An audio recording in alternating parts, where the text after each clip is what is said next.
wouldn't be here if it wasn't for Amelia Earhart. No, I'm not in her direct lineage. Turns out my grandfather was her photographer for 5 years before her world record attempt in 1937. And he was supposed to accompany her on the flight. But at the end, she ended up taking extra fuel instead of him and his equipment. So that simple decision in 1937, because my father was born in 1938, meant that had he gone on that flight, that I wouldn't be here today. My wife Rebecca and I had 2 children within 11 months. What you don't know is that they're actually 4 years difference in age.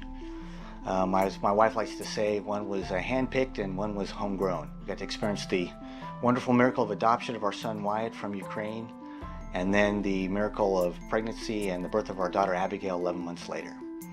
We were a very, very blessed family. I love to fly, and that's not a secret.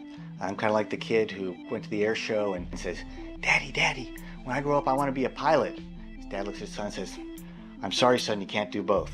Grow up and be a pilot." So that's kind of me. I've been very fortunate over my fighter pilot, test pilot, and astronaut career to have had the opportunity to be able to fly 82 types of flying machines so far. Everything from jets to props to helos to gliders to tail draggers to float planes, yes, and spaceships. But what you didn't know is that I've even had the rare opportunity to fly the Goodyear blimp. I still have my first car.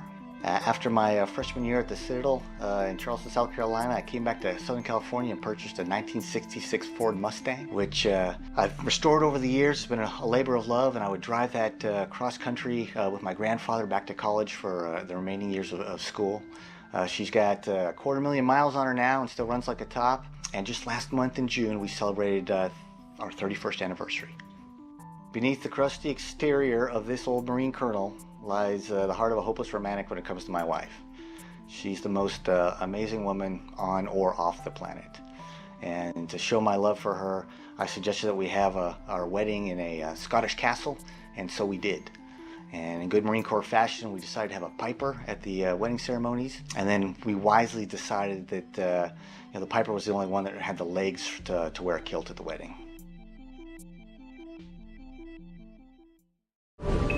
Subscribe for more space.